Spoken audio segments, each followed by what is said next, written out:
56 and 02 for unapproved. 2 for inspection failure.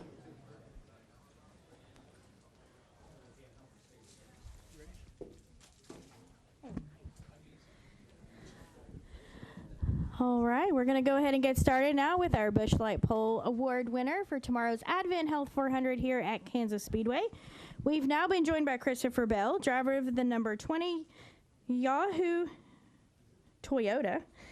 Christopher, this is your first pole of the 2024 season, your 11th career pole, or I should say your 11th career pole, and then TV mentioned as they were going off air that you have won the most poles in the next-gen car. So congratulations on having another pole here today. We'll go ahead and open for questions. If you have a question for Christopher, go ahead and raise your hand, and we'll start with Zach. Zach Sterniolo, NASCAR.com. Christopher, it's been obviously a tough month to right the ship a little bit here and start up front. How critical is that for tomorrow's race? Well, it is incredibly nice to have some success, and my name's Christopher, for those of you that may have forgotten.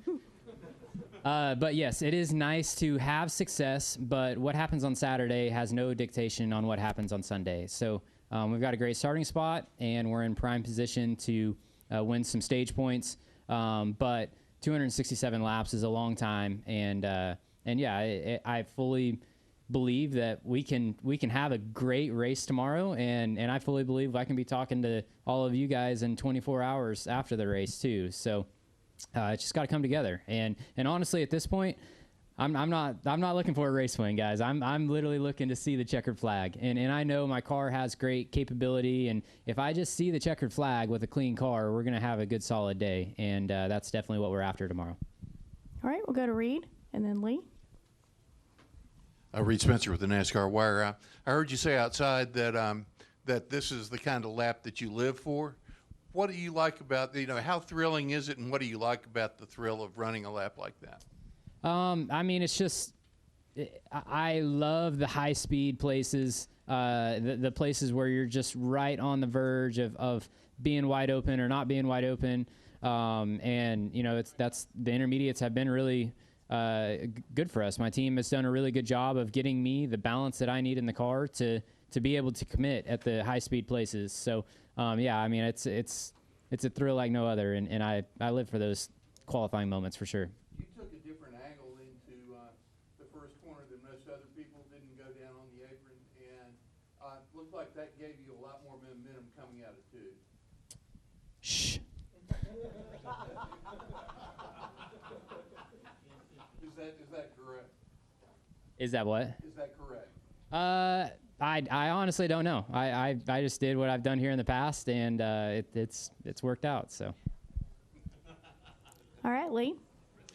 Lee Spencer, Series 6 from NASCAR Radio and CatchFence.com. Who has kept you pumped up? I mean, Morgan, obviously, she's your shadow, but who has kept you pumped up over these last 4 to 5 weeks? I don't know, Lee. I feel like I've been pumping everyone up around me. We've all just been in the dumps, man. After, Martinsville, we had the tire issue that lost us multiple laps. Then we go to Texas, and I spin out. And then at Talladega, I get caught up in a crash. And then Dover, I spin out qualifying and get caught up in a crash in the race. And it's just been one thing after another. And our Monday, we have debriefs every Monday, right? And after Martinsville, it's like, oh, that's fine, we'll get them next week. And then after Texas is like, man, this sucks. We're 2 in a row, but we're still all right. And then we go to Talladega and have a wreck, and it's just like we're on this snowballing downhill.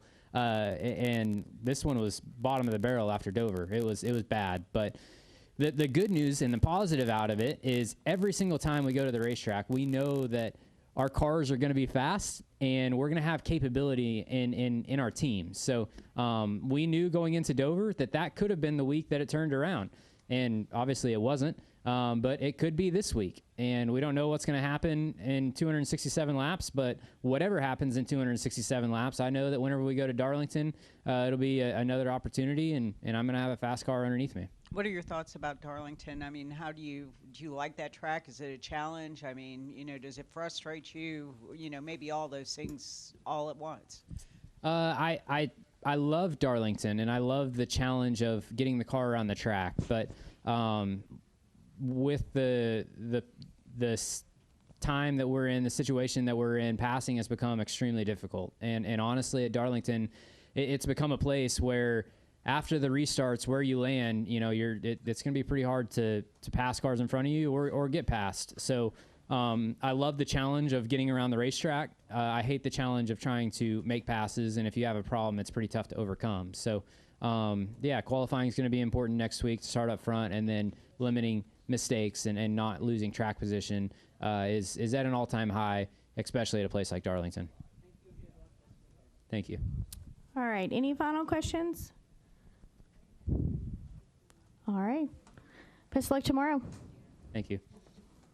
I wasn't going to say your name again just in case.